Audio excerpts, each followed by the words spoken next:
Today, we're digging into the 270-year history of carbon emissions. Let's get into it. But to answer that, you kind of have to decide, where do you even start counting?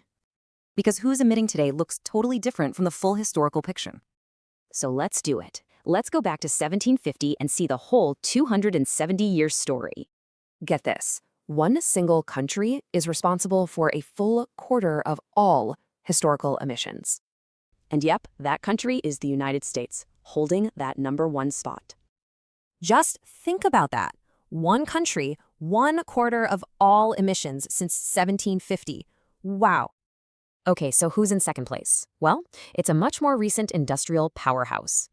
That'd be China at 14%. And most of that is pretty recent, actually.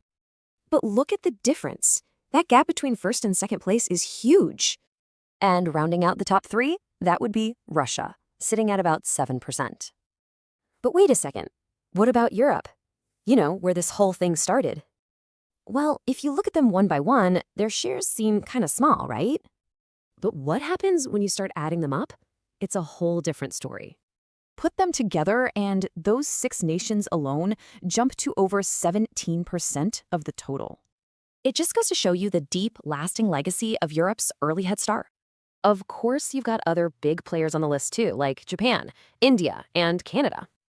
So here's the full rundown of the top 15. Go ahead and take a look. Okay, so why does looking back 270 years actually matter right now, today? Because this long view gives us crucial context. It's not just about today's numbers. It really reframes the whole conversation around who should be taking action on climate change. Which leaves us with a pretty big question. What do we actually do with this history now?